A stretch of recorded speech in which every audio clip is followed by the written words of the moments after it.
Hello and welcome. I'm Exit and this is my channel. Today we're going to get back in the car and start our road trip again. But before we leave Washington, we're going to stop by my hometown, Spokane. And I'm going to tell you about some haunted places there and what my potential connections are.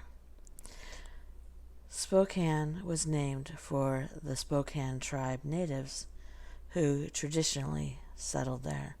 It is believed that there have been Spokane in the area that is now the city for around 8,000 years. As you might imagine, there is a huge amount of history there. When American settlers arrived and attempted to claim the land, the natives were unwilling to yield, which resulted in some long and bloody battles. This has certainly left its mark on the city, if the number of haunted places is anything to go by. Let's look a bit closer at some of the most haunted places in Spokane, Washington. Also, before we get started, if you would give this video a thumbs up, I would appreciate it. If you are not subscribed, well, why not? Please do. And share the videos. And if you'd like to be notified when my content goes live, go ahead and click that bell. Let's start off with the Monroe Street Bridge. Spokane's Monroe Street Bridge is also known to many as the Suicide Bridge. Places where people die or are buried are usually avoided by the living, unless it's people like us. This is true even when these places are in the public, like road crossings or bridges, where people have died by accident or suicide. Most normal people will say a silent prayer and drive right by. It takes a certain mentality to turn places like this into a party place, let's say, like the Monroe Street Bridge was in the 80s. Spokane's front runner for a suicide bridge. The Monroe Bridge is just downstream from the Spokane Falls, and the constant roar of the river can be almost hypnotic. I have a family history with this bridge. I have a great-great-uncle who, along with his wife, was very, very poor. In fact, they were so poor that they had no idea where their next meal was coming from. My great-uncle was in despair. He couldn't support his wife. So while he was out looking for work one day, his wife cut her long hair that went way down her back, past her rear end, and she cut it all off. She had it in a ponytail.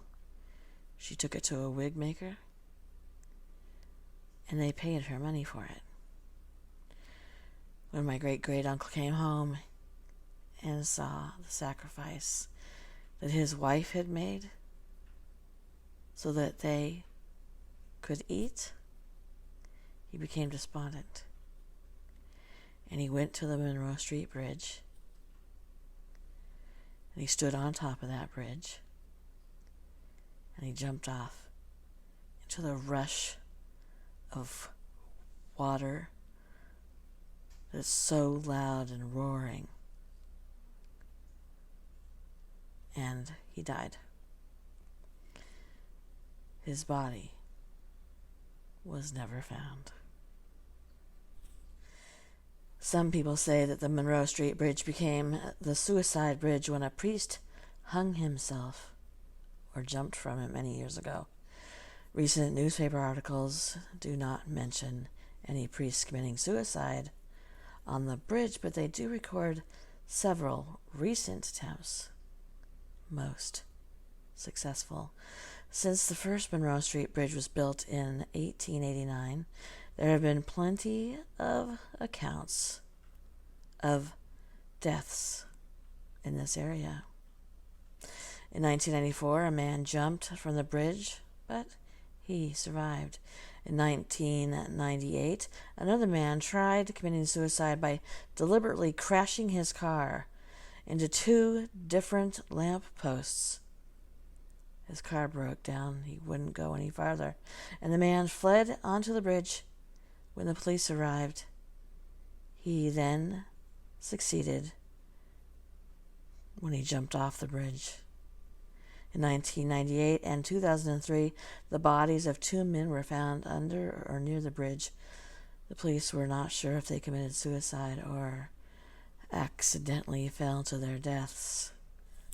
Spokane became something of a mecca for the homeless in the 1970s, the middle 1970s, and this was because the World's Fair was held in Spokane, Washington, just down from the Monroe Street Bridge, the river running from the park. So a lot of people traveled there so they could get work in the World's Fair. And the police weren't thrilled about it.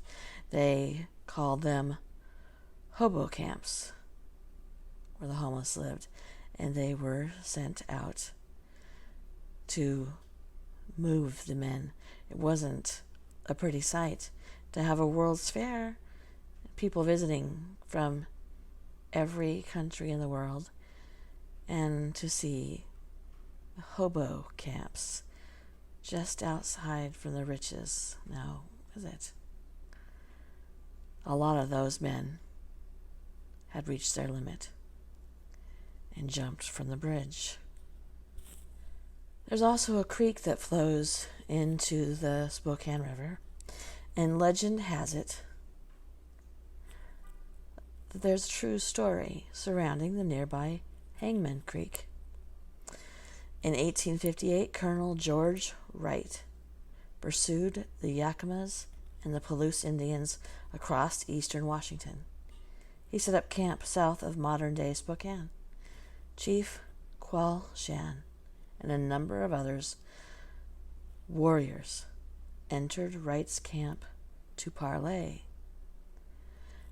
Thinking Qual Shan was guilty of previous attacks on settlers, Wright wasn't going to hear about it. So he hung him right there, and the others with him, without a trial. Just a short time later, Wright learned that Qual Shan was not guilty. But of course, it was too late. The creek where Wright camped and hung Qual Shan and the other warriors is named Hangman Creek, and that creek flows into the Spokane River from the south and joins at High Park Bridge, just west of the Monroe Bridge. Our next stop is going to be Greenwood Cemetery, and it is creepy. It is very old and run down. However, once you learn about the haunted staircase, it goes to a whole new level of eeriness. And if you lived in Spokane or surrounding it, and you're older than a teenager, you've been there.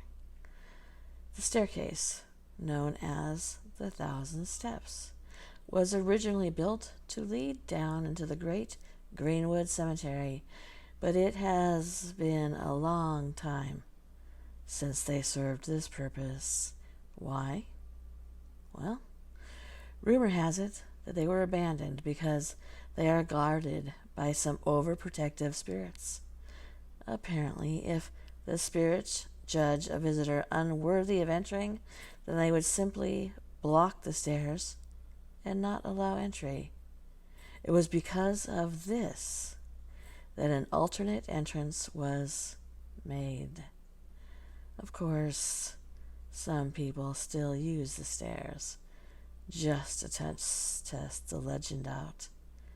And there are plenty of local reports of being denied entry and sightings of ghostly guards. Next, the Fox Theater. This theater has a great deal of history in my life.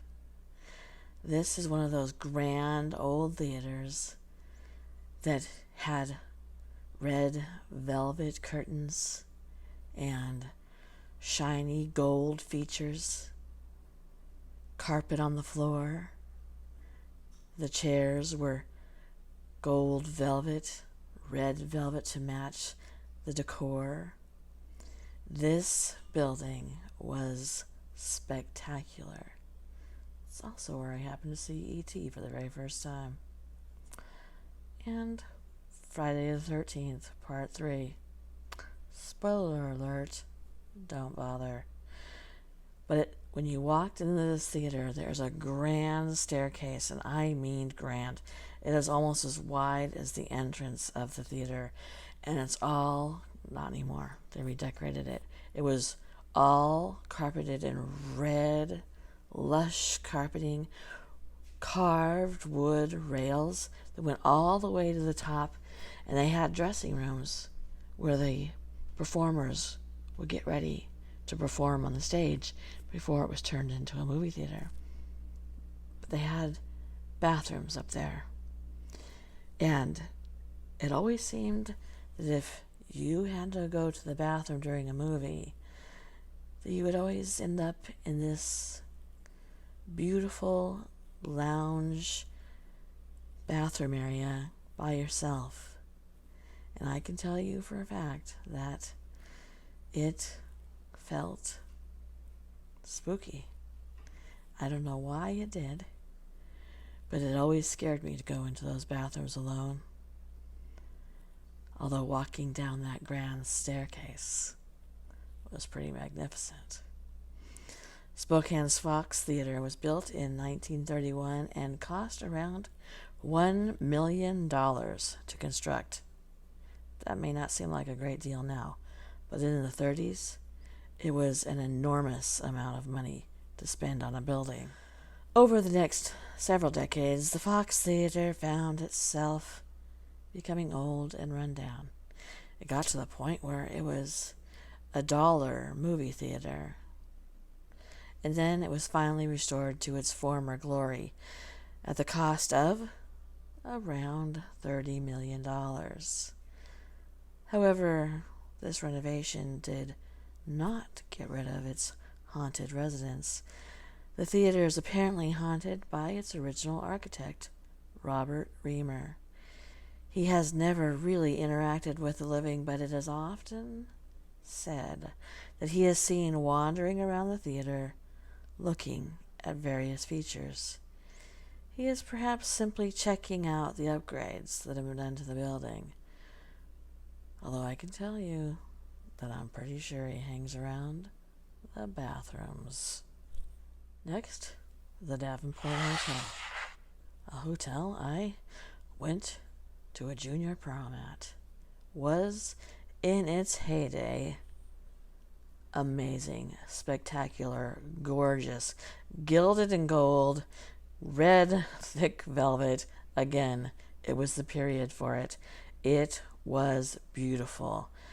Big staircases, huge chandeliers. You would not forget it. And then, of course, it was allowed to go to ruin. The Davenport Hotel is well known as being one of the most haunted buildings in Spokane. It was built in the early part of the 1900s by Louis Davenport, and at the time it was something of a hot spot in the city. However, by the 1980s it had become very run down.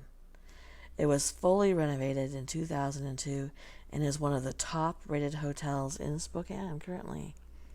However, it still cannot shake its reputation for being haunted.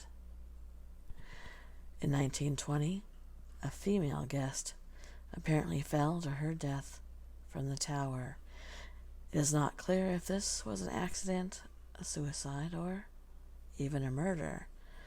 Whatever the cause, Ellen returns to the tower once or twice a week and is said to scream for several minutes before disappearing again. Would you like to stay the night there? Next, Patsy Clark's mansion. When I grew up there, Patsy Clark's mansion had been turned into the fanciest, the schmanciest restaurant around. And it was beautiful. Again, I keep talking about these beautiful buildings, but it was stunning. Of course, hand-carved wood, beautiful carpeting, and silent ting and clicks of forks and knives and glasses when you sat in its elegant dining room, and the soft chatter. Everyone sort of revered this building. Or maybe they too felt the fact that it felt uncomfortable, cold. It didn't feel welcoming. Yet I still went there several dates because what girl doesn't want to go to a fancy schmancy restaurant and dress up in not your best church clothes, but the ones above that? These days, the Patsy Clark Mansion houses a local law firm, but that wasn't always the case. In 1897, the property was built as a private residence for a local millionaire. He lived there for some time before he passed away. The building was then sold and converted, like I said, into a restaurant before becoming the law offices it is today. However, despite these changes, the building's purpose over the years, the original owners still consider it to be their home. They are known for throwing huge parties, and the music and sounds of general laughter and frivolity still linger in the building. The lawyers working there have also noted seeing the ghost of a lady named Mary. She's on the stairs, dressed as though she's going to a party. The Doubletree Hotel used to be named something else when I was growing up, and they had a very large club in the ground floor just next to the lobby, and I did spend my fair share of time there with some spirits, if you know what I mean. On the surface, there doesn't seem to be all that much that stands out about the Doubletree Hotel, although back in the day, this was a fancy hotel. My grandparents once took us there for a Christmas dinner, and it was spectacular. Real silver and crystal and china. Anyway, appearances can be deceiving, and this hotel is one of the most haunted places in Spokane. There have been long rumors that the hotel is home to several mysterious shadow people. As we know, I'm acquainted with many. They have on occasion physically attacked unsuspecting guests. And here I thought I just had too many rums and coke. Amid reports of people seeing these long, slender shadow figures, there are a handful of reports of them sneaking up on the living and grabbing them by the throat. Nobody has been seriously hurt, but it is enough to give guests a bit of a scare, I'd say. Next, Horse Slaughter Camp, which is as grisly as it sounds. And I can say that as long as I lived in Spokane, I had never heard of this place, and I'm quite glad to have been able to skip that story. As I noted above, Spokane was the site of some brutal conflict between the Native Americans of the Spokane tribe and the early settlers. And let me tell you something, I went to school, through grade school, through high school in Spokane, Washington, and we studied a lot about Native Americans and Lewis and Clark. Believe me, if you want to know anything about Lewis and Clark, I can tell you. But we were never, ever told that there was violent confrontations, that the that people were hung, the Native Americans were hung by the rivers, thrown into the rivers, murdered. We were never told those stories. It was always a glorification of the Spokane Indians and how amazing it was, and Lewis and Clark, and by the way, Lewis and Clark. The natives killed many settlers who they felt were encroaching on their land, and this would cause the settlers to retaliate.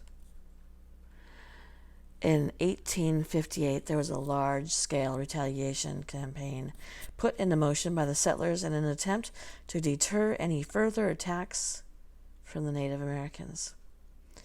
The idea was that what they would do is slaughter over 800 horses belonging to the Spokane, knowing that they were very much dependent upon their horses. Today, the site of this slaughter of innocent animals is known as one of the most haunted places in Spokane. Visitors have reported seeing dozens of ghostly horses in the area. I have, like I said, never been there, and I think that's one place that I'm going to skip.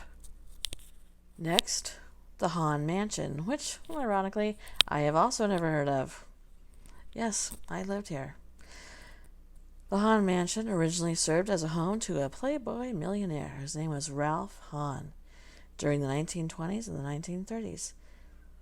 Unfortunately, in 1940, his lover was found dead in the house, and although it was ruled a suicide, many believed that Hahn had murdered her. He moved away soon afterwards and ended up being murdered himself. The very fact that Hahn Mansion is said to be the site of a possible murder makes it creepy anyway, but the fact that there have been reports that Hahn's dead lover is still haunting the home makes it even spookier. Monegan Hall now sits as part of the Gonzaga University site in Spokane, but it was originally built in 1898 as a private mansion by pioneer James Monaghan. It was sold to the university in 1942. Monegan Hall is one of these places that you can just tell is haunted simply by looking at it from the outside. It is a formidable 3 stories tall with a turret and an expansive porch which shadows the lower windows even on the brightest of days. The mansion now houses the university's music conservatory, but particularly in the 70s, students hated going in there because they were afraid of the menacing presence there. Just some of the unexplained activity documented in Monegan Hall includes door handles turning on their own before a door is flung open with great force, the organ playing all by itself. Here's my favorite: growling coming from a locked storage room, flute music playing in an empty music room, and even security guards being strangled. Due to the increasingly violent nature of the haunting, an actual exorcism was performed to cleanse the property in 1975. However, although the angry ghost is allegedly gone, students say they often feel an uneasy feeling in this building. And for my dad, who just passed away, I'm going to say, go Zags, because he was a huge fan of their basketball team. The next one is the Mirabeau Park Hotel. The Mirabeau, which I've also been to, but it wasn't called that then. There is a very good reason why the Mirabeau Hotel is said to be one of the most haunted locations in Spokane. By the way, I went to another prom there. It is apparently home to an entire family of ghosts. No one is sure who they are or what happened to them beyond the fact that they are a mother and her 2 children.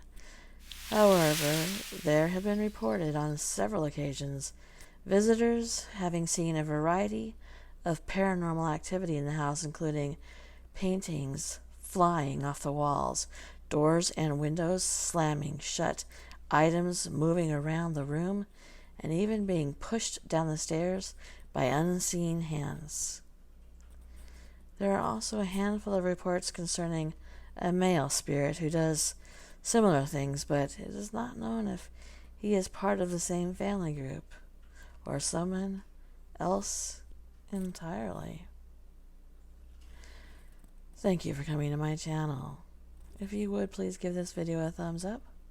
If you are not subscribed, please do so.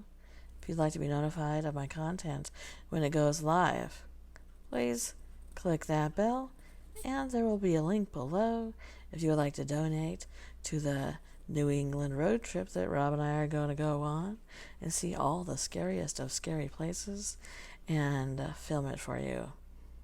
Also, I have new merchandise. The link will be below. Good night.